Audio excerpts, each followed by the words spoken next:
All right, Simon, to get the conversation started, what is your take on the Jobs Act? Well, I think the Jobs Act was, to some degree, well-intentioned, trying to help startups. But unfortunately, it involved a big relaxation of securities law. And what we've learned the very hard way in the United States is that you need strong securities protection to look out for investors. And if investors start to get ripped off, you're actually going to undermine the investing process, and that will really hurt startups. Is this the Gramm-Leach-Bliley moment for IPOs? I think that the Jobs Act absolutely continues the long process of deregulation that we've had around banking and finance over the past 3 decades. Much of that deregulation has had unfortunate consequences and very damaging and dangerous outcomes for the broader economy and for small investors. So I think that the Jobs Act absolutely will come to be seen to continue that unfortunate trend. Does this take us back to that so-called dot-com era and break down that Chinese wall between the investment banking and research arms of the same firm that are underwriting an IPO? And if so, what does that mean for the research that's being doled out to investors? How credible will that be going forward? Well, I think there's a problem with the credibility of Wall Street and Wall Street research already. And we've seen that in the crisis of 2008, we've seen that in the Eurozone crisis, we've seen that in many of their lobbying positions. So the Jobs Act would absolutely reinforce people's concerns about whether or not the Wall Street banks involved in pushing particular stocks are telling the truth.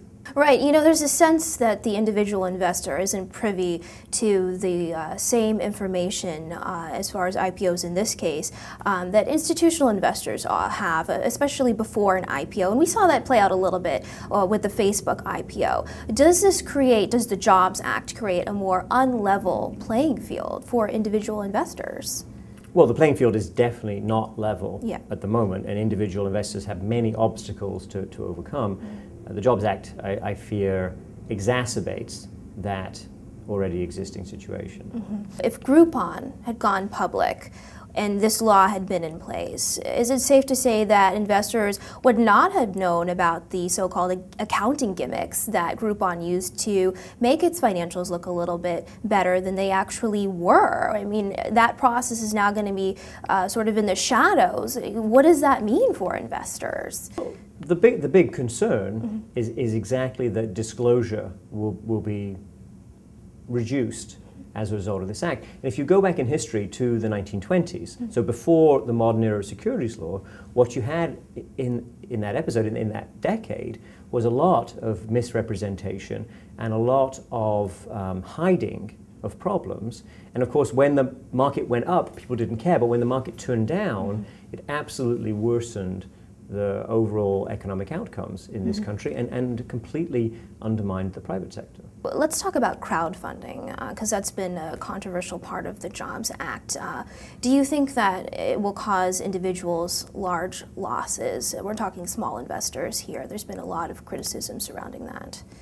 I think the idea behind crowdfunding is commendable, but it needs to come with better protections.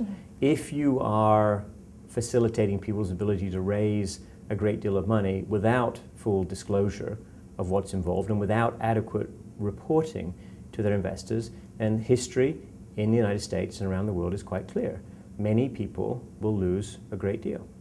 And it could well be the case that the next scandal, the next scam involves people thinking that they're engaged in some sensible crowdsourcing investment initiative, but in fact they're just being drawn into a bizarre form of Ponzi scheme. What can investors do to protect themselves now? Well, I think you have to look for the information. You have to judge for yourself, and if something is not fully transparent, you have to ask why. Typically, lack of transparency, a lack of full disclosure is a red flag that something is not quite right or something is being hidden from you, and you need to ask yourself questions, and presumably you need to discuss it, the situation, the potential investment, with people you trust, your friends, your advisors, and make sure you're not being excessively carried away by enthusiasm among well-intentioned people who are close to the project, you need to be skeptical.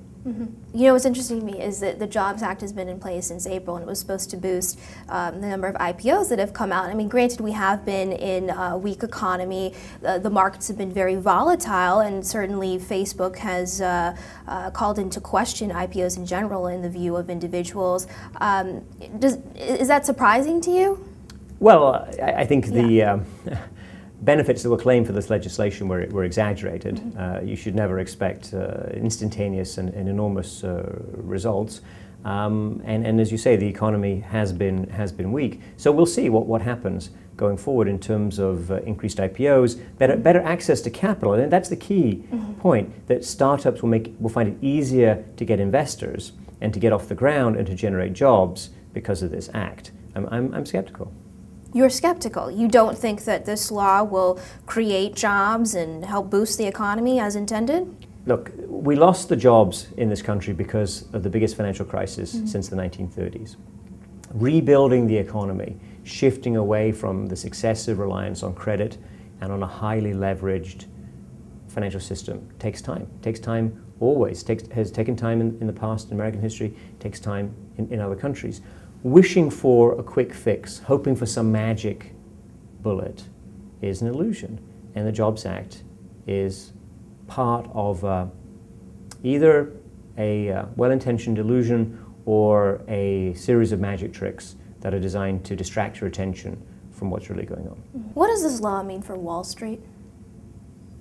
Well, it's an interesting question what it means for Wall Street. Clearly, some companies wanted this, and perhaps that would include some people in the financial sector. But on the whole, I would say that what Wall Street and the investment community needs much more broadly now is to restore public confidence, to have more trust. We've had a series of huge scandals, including interest rate fixing, including money laundering, including massive losses that were not understood by management until they read about them in the newspapers.